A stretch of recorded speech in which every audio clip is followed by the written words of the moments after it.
Hey guys, Mr. Yeisley here. So we're on to lesson number 10. And so lesson number 10 is going to start dealing with these multi-step inequalities.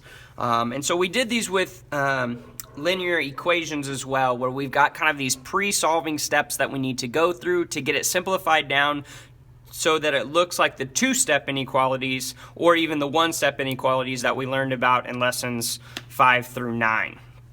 So when it comes to getting it down to that one or two-step inequality, there's three things specifically that we want to check for. All right, the first thing that we want to check for is parentheses. All right, do we have any parentheses with numbers out in front? All right, that means we need to use distribution. And again, distribution is a form of multiplication, so we're going to apply that number directly in front of the parentheses to all the terms that are inside of the parentheses. And we're going to clear the parentheses so there'll be no more parentheses left on that side of the inequality. Once we've cleared all the parentheses, then we want to go in and we want to check for those like terms.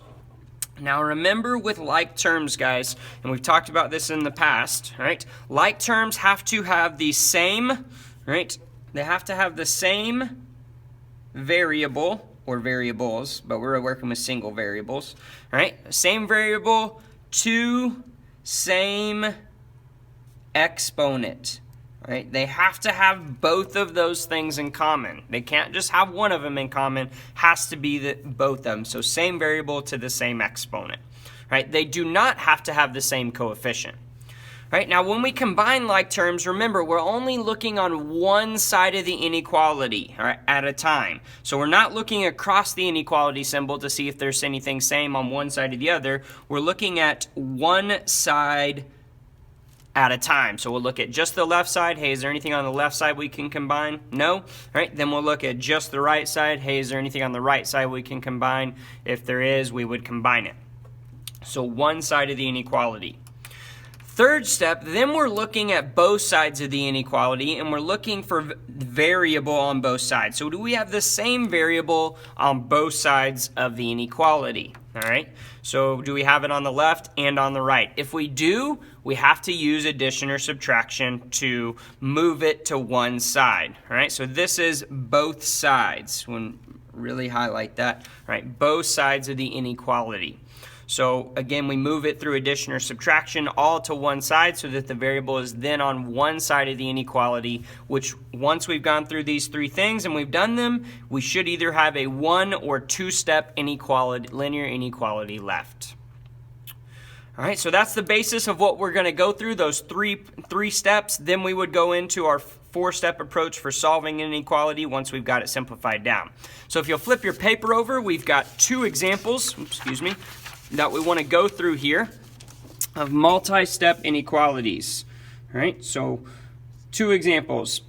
Example A says 6x minus 5 is less than 2x plus 11. All right, well, I can see that this is not already in a one or two-step inequality form. So the first thing I want to do is check for any parentheses. Do I have any parentheses?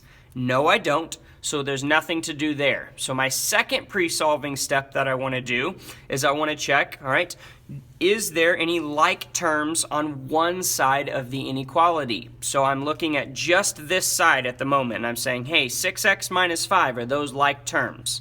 No, they're not, because one has an x and one doesn't. All right, then I'm looking at the other side saying, all right, 2x plus 11, do those have like terms, or are they like terms? No, they're not. So nothing to do to combine like terms. So step 1, step 2 are checked and nothing to do. Step 3 says, hey, do I have variables on both sides of the inequality symbol? Well, I see that I do. I have 6x here and 2x right there. So I need to move them to one side of the inequality symbol. So you can really move them either way. I'm going to choose to move this 2x over to the left side because it's smaller. And I know in order to move this positive 2x, I'm going to need to subtract 2x from this side, which means I'm going to subtract 2x from that side. Now, once I've done that, 2x minus 2x, that's going to cancel out. And all we're going to be left with on the right side is 11. Now, because all I did was subtract something, that doesn't change the inequality symbol, so it's going to stay the same. And then on this side, I've got 6x minus 2x, which is 4x. And then I didn't use my minus 5 right here, so bring that down. So 4x minus 5. So I got 4x minus 5 is less than 11. So I've gone through my 3 pre-solving steps, right? I checked for parentheses, there weren't any. Like terms on one side of the inequality symbol, there weren't any. And then variables on both sides. There was that, so I had to go ahead and move them across. So now I should be in either a 1 or 2 step inequality to solve this. So I've got to now find my variable and figure out what's being done to it. So I see that I have my x here on the left side, and I see that it's being multiplied by 4 and then subtracted by 5. And the reason I know that's the order it's happening is because the 4 is closest to the x, followed by the subtraction of 5. So I'm going to come over here and do my to-do to undo list. So the first thing they did was multiply x by 4. The second thing they did was subtract 5. So I need to do the inverse of both of those, but I've got to do them in opposite order. So crisscross here. Instead of subtracting 5, I'm going to add 5. And instead of multiplying by 4, I'm going to divide by 4. So there are my 2 steps to solve. So now we need to go in and do them. So underneath where I was subtracting 5, I'm going to add 5 because that's my first step.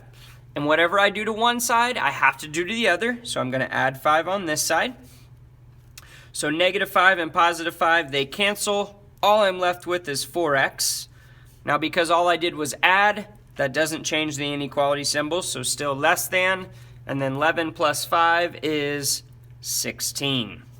So check, step 1 is done. So step 2 says divide by 4. So I'm going to divide both sides by 4 to keep it balanced. So 4 divided by 4, that's just 1. So those cancel and I'm left with just the variable of x. Now I divided, so I need to check, do I flip my inequality symbol? Well, I divided by a positive number, so that does not change the inequality symbol. So still less than. And then 16 divided by 4 is 4. So simplified inequality says x is less than 4. So now I'm at the point where they want me to graph it. So again, coming over here to my line, going to label it. So I've got 4, 5, 6, 7, 8, 3, 2, 1, 0. So I've got myself labeled. So then I need to choose a point to the left of 4. I choose 2, and I'm going to plug it in and see if it's true. So 2n for x, so 2 is less than 4. Is that true? That is true. So that means my arrow should be going to the left, but let's check a point on the right of 4 to make sure. So I choose 6. 6 is less than 4. Is that true? No, 6 is not less than 4, so that's false. So we were correct. So now back to 4, draw my circle. Check for a portion of an equals to sign. There is not, so it is not a filled in circle. And then draw my arrow towards the true side, which was the left side of the number line. So 4x is less than 4. All right. Well, I'd encourage you to try example B on your own, then check your answer with mine. Well, example B says 5x minus 6 is greater than or equal to 3x plus 4.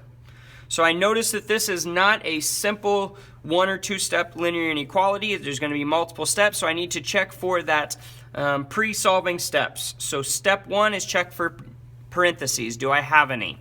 No parentheses on the left side, no parentheses on the right side. So then that's done. So step 2 says, hey, do you have like terms on one side of the inequality symbol?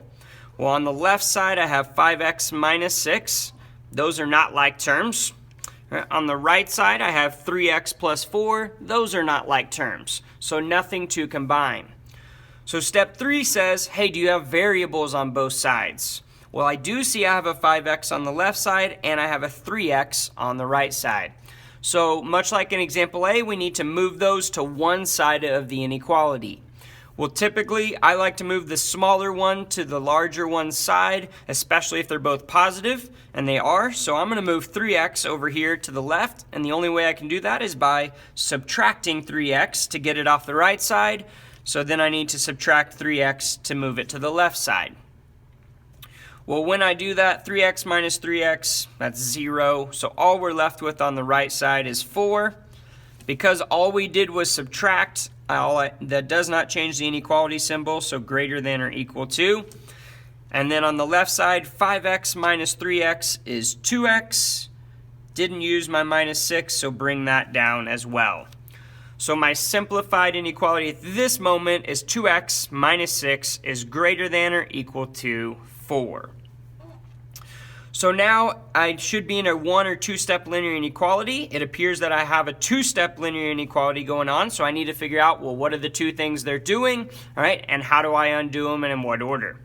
So I'm going to create my little to-do to undo list to help me stay organized. So I see that the x's on the left side, they have a 2 and a minus 6. Well, the closest thing to the x is the 2, so they are multiplying by 2 first. The next thing they did was subtract 6. Well, those are the two things they did, so to undo those, I need to do the inverse operations in opposite order. So instead of subtracting 6, I'm going to add 6, and that's my first step. And instead of multiplying by 2, I'm going to divide by 2, and that's my second step. All right, well, once I've got there, now I need to go in and do it. So first step, add 6. So underneath where they subtracted 6, I'm going to add 6. And because I did that to the left side, I also have to do it to the right side to keep it balanced. So negative 6 and positive 6, those cancel out, and I'm left with just 2x. All I did was add, so it does not change the inequality symbol. And then 4 plus 6 is 10. Now I've done step 1, so step 2 says divide by 2. So I'm going to divide both sides by 2. I know that 2 divided by 2 is 1, so that just cancels, and I'm left with just the variable of x, because 1x is the same as just x.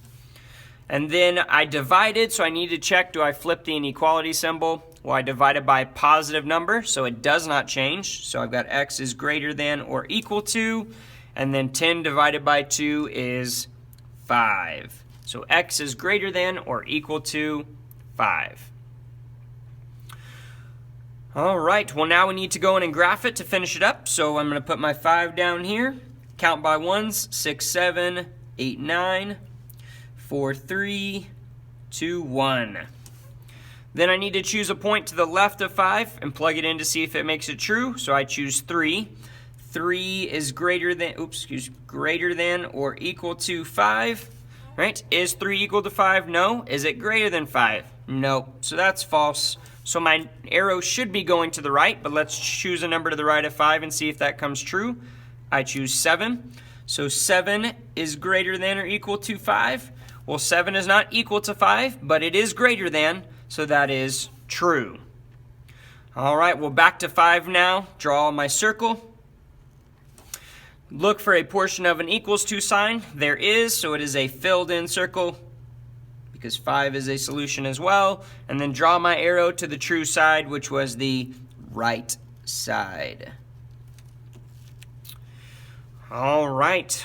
Well, there are 2 examples of multi-step inequalities. Remember, always check those 3 pre-solving steps, parentheses first, like terms on one side of the inequality symbol second, right? And then variables on both sides of the inequality third. Once you're there, all right, and you've gone through those 3, you should be down to a 1 or 2 step inequality, and you should know how to solve those from the previous lessons that we've done. So again, that's what we're working on. If you have any additional questions, please let me know.